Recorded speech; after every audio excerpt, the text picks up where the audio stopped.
بسم اللہ الرحمن الرحیم۔ علامہ محمد اقبال کی کتاب زبور عجم سے یہ ایک غزل ہے۔ با نشہ درویشی در ساز و دمادم زن، چون پختہ شوی خود را بر سلطنت جم زن۔ اس کا بہت ہی یہ ایک وسیع المعنی شعر ہے، اور محققین عموماً اس شعر کو رسول اکرم صلی اللہ علیہ وآلہ وسلم کی سیرت مبارکہ کو انڈرسٹینڈ کرنے کے لیے بھی ریفر کرتے ہیں، اور اس میں جو اسلامی فلسفہ جد و جہد ہے اس کو بیان کیا گیا ہے کہ اقبال کی فلسفی میں کتنے سٹیپس ہیں، کتنے فیزز ہیں انسان کے، جب وہ آغاز سے لے کے اپنے مقاصد کی تکمیل تک سفر کرتا ہے۔ اس میں 4 حصے ہیں بنیادی، وہ میں ترجمہ بھی عرض کرتا ہوں اور وہ چاروں حصے بھی عرض کرتا ہوں۔ اس کا سادہ ترجمہ تو یہ ہے کہ با نشہ درویشی در ساز و دمادم زن، اپنے آپ کو درویشی کا نشہ لگاؤ یا درویشی کے نشے کا استعمال شروع کرو، اور اس کے اندر مداومت اختیار کرو، یعنی ہمیشگی اختیار کرو اور مسلسل کرتے رہو۔ چون پختہ شوی خود را بر سلطنت جم زن، جب اس کے اندر تم پختہ ہو جاؤ تو پھر اپنے آپ کو جمشید کی سلطنت کے ساتھ ٹکرا دو۔ 4 حصے اس کی بنیادی یہ ہیں۔ پہلا حصہ ہے با نشہ درویشی در ساز، یعنی جو فقر ہے، درویشی ہے، اس کے جو شراب ہے، اس کی جسے صوفیاء کرام شراب عشق سے تعبیر کرتے ہیں، شراب معرفت سے تعبیر کرتے ہیں، تو وہ یہ کہتے ہیں کہ سب سے پہلے اپنے آپ کو درویشی کی شراب پہ آمادہ کرو۔ اس میں جو اصطلاح انہوں نے استعمال کی ہے علامہ نے، در ساز کا مطلب یہ ہے کہ اس مئے توحید کو اختیار کرنا تمہارے لیے بہت میٹھا نہیں ہے، اس کے اندر نفس کی مخالفت کرنی پڑتی ہے، اس کے اندر عین ممکن ہے کہ سماج تمہیں گنجائش نہ دے کہ تم اس راستے کے اوپر جاؤ، جیسا کہ صحابہ کرام رضی اللہ عنہم اجمعین کا جو مکی دور ہے اس میں ان کی سوسائٹی کے اندر جتنی ان کی مخالفت ہوئی ہے، اس کے بعد بھی اہل حق کو جس مخالفت کا سامنا رہتا ہے، اس میں اقبال کہتے ہیں کہ جو بھی آدمی درویشی کے راستے کو اختیار کرتا ہے اس کو اس کے ساتھ زبردستی اپنی طبیعت کو مائل کرنا پڑتا ہے، آمادہ کرنا پڑتا ہے، کھینچ کے لے جانا پڑتا ہے، کیونکہ نفس کی لذتیں جسم کو اس طرف جانے نہیں دیتی۔ تو اس میں پہلا راستہ جو ہے وہ یہ ہے، پہلا مرحلہ اس کا یہ ہے کہ درویشی کے نشے کو اپنے اندر اختیار کیا جائے، وہ ہیلے بہانے سے کیا جائے یا وہ اپنے نفس کے ساتھ مخالفت کر کے جد و جہد کر کے اختیار کیا جائے۔ دوسرا مرحلہ یہ ہے کہ دمادم زن کا مطلب یہ ہے کہ اس کے اندر ہمیشگی اختیار کرو، اس پہ استقامت اختیار کرو، یعنی تھوڑا عمل کر رہے ہو مگر مسلسل عمل کرو۔ تو جتنا تم اس کے اوپر عمل میں تسلسل اختیار کرو گے وہ تمہارے اندر ان صفات کو فروغ دیتا جائے گا۔ لیکن اگر عمل میں تعطل آتا ہے تسلسل کی بجائے، یعنی عمل کے اندر انقطاع پیدا ہو جاتا ہے یا وہ رک جاتا ہے، تو اس کے بارے میں پھر یہی اس سے ایک سبق اخذ ہوتا ہے کہ وہ تمہارے اس سفر کو، جد و جہد کو، راستے میں مشکلات کا شکار کر دیتا ہے، مشکلات بڑھ جاتی ہیں۔ تیسرے مرحلے میں فرماتے ہیں کہ چون پختہ شوی، یعنی درویشی کی شراب کو مسلسل پیو اور اتنا پیتے جاؤ کہ اس میں پختہ کار عارف بن جاؤ، پختہ کار تم ایسے شخص بن جاؤ جس کا نفس ذکیہ ہو جاتا ہے، جس کے نفس کا تزکیہ ہو جاتا ہے۔ چون پختہ شوی خود را بر سلطنت جم زن، جب اس درجے پہ آ جاؤ تو پھر تم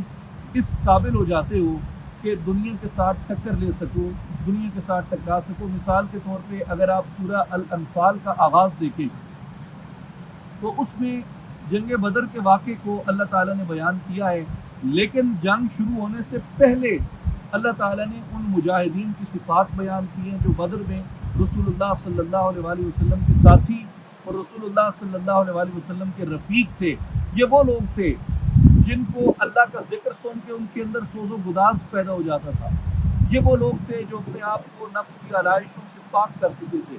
یہ وہ لوگ تھے جو نماز ادا کرتے تھے، اور یہ وہ لوگ تھے جو حق کے راستے میں استقامت اختیار کرتے تھے۔ تو اس لیے اللہ تعالیٰ نے ایسی جماعت کو حق و باطل کے پہلے مارکے کے لیے چنا جنہوں نے اپنے یہ تینوں مراحل پورے کیے تھے، یعنی حضور کی مطابعت اتباع میں انہوں نے نفس کی پیروی ترک کر دی، اور نفس کی پیروی کے ترک کرنے میں انہوں نے استقامت اختیار کی، اور ایسی استقامت اختیار کی کہ اس میں پختہ ہو گئے، حتیٰ کہ جب آزمائے گئے انہوں نے اپنا وطن، خیش، قبیلہ، کاروبار، سرداریاں ہر چیز ترک کر دی۔ پھر چوتھا مرحلہ آیا جب 17 رمضان المبارک کو ان کو حکم ہوا کہ اب تم باطل کے خلاف ایک قوت کے طور پہ کھڑی ہو جاؤ۔ تو اس لیے یہ علامہ اقبال رحمۃ اللہ علیہ کا جو شعر ہے یہ سیرت پاک کے تمام مراحل کو بھی پوری طرح ایکسپلین کرتا ہے، اور جو اسلامی فلسفہ جدوجہد ہے اس کو بھی یہ پوری طرح ایکسپلین کرتا ہے۔ تو جو دوسرا شعر ہے، گفتن جہان ما آیا بتوی سازد، گفتن کے نمی سازد، گفتن کے برہم زن۔ مجھ سے پوچھا گیا، یعنی غیب کی قوتوں کی طرف سے، کہ کیا یہ دنیا جو ہم نے بنائی ہے، جس دنیا کے اندر تم رہتے ہو، کیا اس دنیا والے تمہارے ساتھ بنا کے رکھتے ہیں؟ کیا اس دنیا کی تمہارے ساتھ ہم آہنگی ہے؟ گفتم کے نمی سازد، میں نے کہا کہ اس کے اندر جو قوتیں اور جو نظم یا جو نظام کا فرما ہے وہ میرے موافق نہیں ہے۔ گفتن کے برہم زن، انہوں نے کہا کہ پھر بیٹھا کس لیے ہے، اس کو بدل ڈال۔ اس شعر کا ایک تعلق اگر آپ بالکل اس سے پچھلے شعر کے ساتھ دیکھیں تو وہ یہ بنتا ہے، جب انسان نشے درویشی اختیار کرتا ہے، فقیری اختیار کرتا ہے، نفس کا تزکیہ کرتا ہے، اور اس کے بعد اس میں پختہ کار ہو جاتا ہے، تو جو آخری حصہ تھا کہ بر سلطنت جمزن، تو سلطنت جمزن ہی کی تسلسل میں اقبال نے دوسرے شعر کہا کہ اس وقت مومن کو اللہ تعالیٰ کی طرف سے، قضاء و قدر کی قوتوں کی طرف سے، غیب کی قوتوں کی طرف سے یہ کہا جاتا ہے کہ اس دنیا کو دیکھ، کیا یہ تیرے ساتھ بنا کے رکھتی ہے، کیا یہ انسان کے موافق ہے؟ یعنی اگر آپ عرب کلچر میں دیکھیں تو جب رسول اللہ صلی اللہ علیہ وسلم نے ظہور فرمایا تو اس وقت تمام مذاہب روح و زوال تھے، انحطاط پذیر تھے، عقائد بدل چکے تھے، کتابوں میں تحریف کر دی گئی تھی، مکہ کے اندر کیا ہو رہا تھا، ارد گرد میں کیا ہو رہا تھا، ایران میں کیا ہو رہا تھا، روم میں کیا ہو رہا تھا، ہند میں کیا ہو رہا تھا، خود عرب کے اندر کیا ہو رہا تھا۔ تو کسی بھی جگہ پہ عدل کا نظام قائم نہیں تھا، کسی بھی جگہ پہ حق کا نظام قائم نہیں تھا، اور کسی بھی جگہ پہ حق کا پیغام نہیں تھا۔ اس لیے کہا گیا کہ اگر یہ تیرے ساتھ بنا کے نہیں رکھتے، گفتن کے نمی سازد، میں نے کہا کہ یہ نظام میرے موافق نہیں رہا، گفتن کے برہم زن، انہوں نے کہا پھر اس کو بدل ڈالو۔ اگر اس کو اقبالیہ کانٹیکسٹ کے اندر دیکھا جائے تو جو اقبال کا ٹائم ہے، جو اقبال کا ایرا بنتا ہے، اس میں ایک بائی پولر ورلڈ تشکیل پا رہی تھی، جس کے اندر ایک جھگڑا تھا کیپٹلزم کا اور سوشلزم کا۔ تو اقبال نے جو کیئرفل اسٹڈی کی اپنے ٹائم کی، تو اس میں انہوں نے یہ اخذ کیا کہ کیا کیپٹلزم انسانیت کے موافق ہے، تو انہوں نے نتیجہ یہ اخذ کیا کہ یہ انسانیت کے موافق نہیں ہے۔ پھر انہوں نے اس پہ غور کیا کہ کیا جو اشتراکیت ہے، کیا اشتراکیت انسان کے موافق نظام ہے، تو انہوں نے اس سے یہ نتیجہ اخذ کیا دنیا کے حالات سے، یہ جو کچھ بلشویک روس کے اندر ہو رہا تھا اس میں، کہ یہ بھی انسانیت کے موافق نہیں ہے، یہ بھی بنیادی طور پہ ظلم، جبر اور فاشزم کے اوپر مبنی ایک نظام ہے۔ تو اقبال نے کہا کہ یہ جو دو نظام دنیا میں ٹکرا رہے ہیں، وہ سرمایہ دارانہ نظام ہو یا اشتراکیت ہو، یہ دونوں انسانیت کے موافق نہیں ہیں۔ انسان کو ایک تیسرے نظم کی ضرورت ہے، جس کے لیے وہ مسلمانوں کی ذہن سازی کرتے ہیں اقبال، اور کہتے ہیں کہ گفتن کے برہم زن، پھر ان کو بدل ڈالو اور اس کی جگہ اللہ کے پیغام کو لے کے آؤ۔ تیسرے شعر میں علامہ فرماتے ہیں کہ در میں کدہ ہا دیدم شائستہ حریف نیست، با رستم دستاں زن با مغ چہا کم زن۔ کیونکہ سادہ مطلب اس کا یہ ہے کہ میں نے میکدوں میں دیکھا ہے کوئی بھی آپ کو شائستہ رفیق صحبت نہیں ملتا جس کے ساتھ بیٹھ کے آپ شراب حقیقت پی سکیں۔ پھر کہتے ہیں کہ بارستم دستاں زن، یعنی اگر تم نے میکشی کرنی بھی ہے تو دستان کے بیٹے رستم پہلوان کے ساتھ بیٹھ کے میکشی کرو۔ با مغ چہا کم زن، یہ جو بچے بیٹھے ہوتے ہیں، لڑکے بیٹھے ہوتے ہیں، نا تجربہ کار بیٹھے ہوتے ہیں، ان کے ساتھ میں فارغ کرو۔ تو اس کے کئی معنی بنتے ہیں، لیکن ایک اس کا جو بڑا خوبصورت مفہوم بنتا ہے وہ یہ بنتا ہے کہ اگر تم صحبت کی تلاش میں ہو تو صحبت تم کسی کامل کے ساتھ کرو، ناقص کے ساتھ صحبت نہ کرو۔ لیکن وہ یہ کہتے ہیں کہ اس زمانے کے اندر، اس دور کے اندر ایک بڑا مسئلہ یہ ہے کہ صحبت کس کے ساتھ کی جائے۔ ایسا شائستہ رفیق صحبت ملتا ہی نہیں ہے تو اس کے ساتھ صحبت کی جائے۔ اور آگے انہوں نے معیار بیان کیا، اور معیار اس میں یہ ہے کہ جتنا بڑا تمہارا اپنا ظرف ہے، اپنے ظرف کے برابر کا بندہ ڈھونڈو، کیونکہ جو بچے ہیں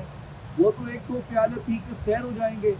وہ تو مستیاں کرنے لگیں گے، دو چار پیالے پی کے، جو ذرا سی پی کے بہک گیا اسے میں کدے سے نکال دو، وہ تو میں کدے سے نکال دیے جانے کے قابل ہے۔ اس کی بجائے تم رستم پہلوان کے ساتھ بیٹھو، جو جتنی پی لے اس کو ہضم کرتا ہے، اس کو اپنے اندر سمو لیتا ہے، اس کو برداشت کر لیتا ہے۔ تو وہ یہ کہتے ہیں کہ شراب معرفت، شراب حقیقت، شراب عشق، حتیٰ کہ شراب علم کسی ایسے صاحب برداشت، وسیع المشرب، وسیع الظرف کے ساتھ بیٹھ کے پی جائے، جس کو اللہ نے سمندروں سے ظرف عطا کیا ہو، اس کے اندر اللہ تبارک و تعالیٰ نے اتنی وسعت رکھی ہو، اتنی ہمہ گیریت رکھی ہو کہ وہ ذرا سی پی کے بہک نہ سکے، ذرا سا اس کو نشہ چڑھ جائے تو انا الحق کے نعرے نہ لگائے، بلکہ جیسے حضرت سلطان باہو رحمۃ اللہ علیہ فرماتے ہیں، دریا وحدت دا نوش کی تو سے اجے بھی جی پیاسا ہوں۔ جو جتنی پی لیتے ہیں وہ ان کے اندر طلب کو اور بڑھا دیتی ہے، جستجو کو اور بڑھا دیتی ہے۔ چوتھے شعر میں علامہ اس غزل میں فرماتے ہیں، اے لالا صحرائی تنہا نتوانی سو، ای داغ جگر تاب بر سینہ آدم زن۔ اس کا ترجمہ یہ بنتا ہے سادہ کہ اے صحرا کے گل لالا، تو صحرا کی تنہائی میں تنہا کیوں سوز اختیار کر رہا ہے، تنہا ہی کیوں مچل رہا ہے۔ ای داغ جگر تابے، یہ جگر کو جلا دینے والا داغ اللہ نے جو تجھے عطا کیا ہے، آ اور اس کو سینہ آدم کے اوپر رکھ دے۔ اس کا اگر آپ اقبالین اوورآل ایک کانٹیکسٹ میں اس کا جائزہ لیں تو وہ یہ بنتا ہے، جسے علامہ اقبال رحمۃ اللہ علیہ نے کئی مقامات پہ یہ کہا ہے کہ گئے وہ ایام اب زمانہ نہیں ہے صحرا نوردیوں کا، جہاں میں مانند شمع سوزاں میان محفل گداز ہو جا۔ کہ اب صحراؤں میں، پہاڑوں میں، خلوتوں میں بیٹھ کے اس سوز اور گداز میں جلنے کا وقت گزر گیا ہے، اب وقت آ گیا ہے کہ خضر وقت از خلوت دشت حجاز آیت برو، کہ اب خضر وقت کے ظہور کرنے کا وقت ہے۔ اے مردان کامل، اے تنہائیوں میں بیٹھ کے سوز و گداز اختیار کرنے والے، آئیے اس دنیا کو آپ کے سوز و گداز کی ضرورت ہے، اور انسان کو اپنے اس سوز و گداز سے نور معرفت سے منور کیجیے، جس فیض معرفت سے اللہ نے آپ کو سرفراز فرمایا ہے۔ آگے فرماتے ہیں، تو سوز درونے ہوں، تو گرمی خونے ہوں، باور نکنی چاکے در پیکر عالم زن۔ وہ کہتے ہیں کہ تو اس کے سوز کی گرمی ہے، تو اس کے لہو کی تپش ہے، اور اگر تو اس حقیقت کا ادراک نہیں کرتا، باور نہ کنی، کیا تو یہ نہیں مانتا، کیا تجھے اس پہ یقین نہیں ہے، چاکے در پیکر عالم زن، دنیا کے سینے میں درار ڈال کے دیکھ۔ یہ اقبال کا ایک بڑا مخصوص ایک ان کا موضوع ہے، جس کو انہوں نے کئی مقامات پہ لکھا ہے، جس کا معنی یہ ہے کہ دنیا کے اندر سوز درون اور انقلاب لانے کی ہمت یا کشاکش پیدا کرنے کی ہمت اللہ نے اگر کسی مخلوق کو عطا کی ہے تو وہ انسان کو عطا کی ہے۔ اندر کا جذبہ اگر کسی کو عطا کیا ہے تو وہ انسان کو عطا کیا ہے۔ میں ایک نظم اقبال کی ریفر کروں گا جو پیام مشرق میں ہے تنہائی کے نام سے۔ اس میں اقبال نے بڑا خوبصورت کمپیریزن کیا ہے کہ میں نے پہاڑوں سے پوچھا کیا تمہارے پاس تڑپنے والا دل ہے، میں نے صحراؤں سے پوچھا کیا تمہارے پاس تڑپنے والا دل ہے، میں نے سمندر سے پوچھا کیا تمہارے پاس تڑپنے والا دل ہے، میں نے ماہ و ستارہ سے پوچھا کیا تمہارے پاس تڑپنے والا دل ہے۔ ہر چیز میرے اس سوال کو سن کے عاجز آ گئی۔ میں نے اللہ تعالیٰ سے سوال عرض کیا کہ کیا اس دنیا میں میرے دل کی تڑپ کی طرح کسی اور مخلوق کو بھی تڑپنے والا دل عطا کیا ہے؟ تو اللہ تبارک و تعالیٰ بھی اقبال کے اس سوال کے جواب میں، یعنی اقبال کے بقول کہ اس نے مجھے تبسم سے دیکھا مگر میرے سوال کا جواب نہیں دیا، تو یہاں بھی اقبال یہی کہتے ہیں کہ اے انسان، اللہ تعالیٰ نے تجھے اس دنیا کے اندر سب سے زیادہ متحرک مخلوق بنایا ہے۔ اور اس کو ریفر کیا جا سکتا ہے اس آیت کی طرف، انا اردنا الامانۃ علی السماوات والارض والجبال، کہ ہم نے اپنی ایک امانت آسمانوں پہ پیش کی، پہاڑوں پہ پیش کی، زمین پہ پیش کی۔ کسی چیز نے اس امانت الہیہ کے بوجھ کو نہیں اٹھایا سوائے انسان کے۔ تو اقبال کہتے ہیں کہ اے انسان، تو امانت الہیہ کا حامل ہے، تو خلافت الہیہ کا امین ہے۔ اپنے آپ کو پتھروں کی مانند مخلوق نہ سمجھ، اپنے آپ کو پہاڑوں کی مانند مخلوق نہ سمجھ، اپنے آپ کو زمین یا آسمان کی مانند مخلوق نہ سمجھ۔ تو ان سب سے زیادہ اللہ کے ہاں زیادہ محبوب ہے۔ اس لیے اللہ تعالیٰ نے اپنے سب سے محبوب بندے تیری طرف پیغام دے کے بھیجے ہیں۔ تو تجھے اپنے دل کی نگہداشت کرنی چاہیے، اپنے دل کی قدر کرنی چاہیے، اپنے دل سے میل کچیل کو پاک کرنا چاہیے اور اللہ کی طرف رجوع کرنا چاہیے۔ سیکنڈ لاسٹ شعر اس کا یہ ہے کہ اقلست چراغ تو در راہ گزارے نہیں، اشکست ایاغ تو با بندہ محرم زن۔ سادہ ترجمہ اس کا یہ ہے کہ کیا تو نے عقل کا چراغ روشن کر لیا ہے تو اس کو راستے میں رکھ، کیا تو نے عشق کا پیالہ، شراب عشق کا پیالہ حاصل کر لیا ہے تو اس کو راستے میں رکھنے کی بجائے صرف کسی محرم راز کے ساتھ رکھ۔ تو مطلب اس کا یہ بنتا ہے کہ جو عقل کی سرگرمی ہے اور عقل کی سرگرمی سے اخذ ہونے والے نتائج ہیں ان کو عام کرنا چاہیے، جیسے سائنس ہے، فلسفہ ہے، ایجادات ہے، یہ دنیا کو روشنی دینے کے لیے، قامت الناس کو روشنی دینے کے لیے اس کو باہر رکھیں۔ اور جہاں تک بات شراب عشق کی ہے، شراب عشق تیرے اندر کی روشنی ہے، وہ تجھے تیرے اندر جو مطلوب کا نور ہے، جو محبوب کا نور ہے، جو نور ازل تیرے اندر روشن ہے، جو شراب الست تیرے سینے کے اندر موجود ہے، اگر اس شراب الست کا پیالہ تو نے حاصل کر لیا ہے تو با بندہ محرم زن، وہ صرف مخصوص لوگوں کے لیے ہے، وہ محرم راز لوگوں کے ساتھ بیان کرنے کے لیے ہے، وہ عام بیان کرنے کی نہیں ہے۔ سادہ مطلب اس کا یہ ہے کہ عقل کی سرگرمی عوام کے لیے ہے اور عشق کی سرگرمی خواص کے لیے ہے۔ جب عقل کی طرف آتا ہے تو اس کا فیض سب کو پہنچا، جب عشق میں آتا ہے تو پھر اس کو صرف بندہ محرم کے ساتھ تو بیان کر سکتا ہے۔ اس طرح عام طور پہ صوفیاء میں یہ کہا بھی جاتا ہے کہ جو خاصوں کی بات ہے وہ عوام کے سامنے نہیں کی جاتی۔ اس کا آخری اور ساتواں شعر یہ ہے کہ لخت دل پر خون از دیدہ فرور زم، لعلیز بدخشانم بردار و بخاتم زن۔ اس کا مطلب یہ ہے کہ میرے جو آنکھوں سے اشک بہے ہیں یہ میرے دل کا ٹکڑا تھا جو اشک بن کے میری آنکھوں سے گرا ہے۔ لخت دل پر خون از دیدہ فرور زم، لعلیز بدخشانم، میرے بدخشان کا یہ لال اٹھا اور اسے اپنی انگوٹھی کے اندر جڑ لے۔ بہت ہی وسیع المعنی شعر ہے اور اتنی خوبیاں اور اتنے محاسن ہیں اس کے کہ ان کے بیان کے لیے بہت تفصیلی ہو جائے گی گفتگو، لیکن اگر پیغام کے اوپر فوکس کیا جائے تو پیغام اس سے اقبال یہ کہتے ہیں کہ میں نے جو باتیں کی ہیں میں نے سطحیت پہ رہ کے نہیں کی، سرفس پہ رہ کے نہیں کی، بلکہ میں نے علم کے سمندروں کی گہرائیوں میں غواصی کی ہے، غوطہ زنی کی ہے، اور میں نے اپنے دل کو جلایا ہے، اپنے دل کو تڑپایا ہے، اور دل کی تڑپ سے جو باتیں نکلی ہیں اس کو میں نے اپنے شعروں میں پرو دیا۔ اس لیے یہ سرخ ہیں میرے اشعار، کیونکہ ان کے اندر میرے دل کے خون کی سرخی پائی جاتی ہے۔ پھر بدخشاں ایک علاقہ ہے تاجکستان افغانستان کے بارڈر کے ساتھ، تو اس کے لال بہت مشہور ہے، ان کا جو رنگ ہے اس نگین کا وہ سرخ ہے، اور وہ عام طور پہ انگوٹھی کے اندر جڑا جاتا ہے، بڑا خوبصورت لگتا ہے۔ لیکن یہاں میٹافورکلی اقبال یہ کہہ رہے ہیں کہ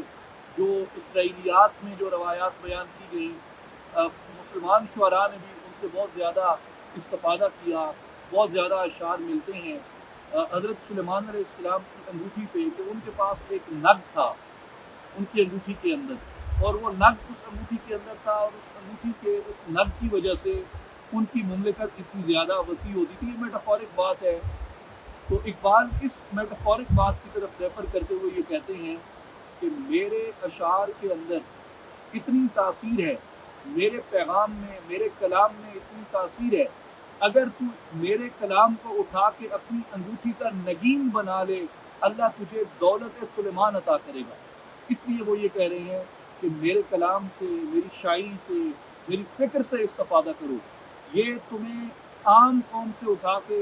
دنیا کی ان خاص قوموں کے اندر شامل کر دے گی جو خودی کے اوپر زندہ ہے۔ آج دیکھیں خودی نہ ہونے کی بدولت، خودی نہ ہونے کے سبب، خودی نہ ہونے کی وجہ سے ہم کس ذلت کا شکار ہیں، جو کشکول ہاتھوں میں لیے ہوئے دنیا کے اندر ہم نے اپنی کیا حالت بنا دی ہے۔ کاش کہ ہم نے اقبال کے لال بدخشاں کو اٹھا کے اپنی انگوٹھی میں جڑا ہوتا، اور کاش ہم نے اقبال کے در سے خودی سے کچھ سبق سیکھا ہوتا، آج ہم اس ذلت اور رسوائی میں نہ ہوتے جدھر بطور پاکستانی قوم کے اور جدھر ایک اسلامی امہ کے طور پہ ہم کھڑے ہیں۔ تو اس پوری غزل کا خلاصہ یہ ہے کہ درویشی کا نشہ اختیار کیا جائے، اس کے اندر پختہ ہوا جائے، اور پھر اقبال کے نقطۂ نظر سے اور اسلام کے پیغام سے اپنے آپ کو مانوس کیا جائے۔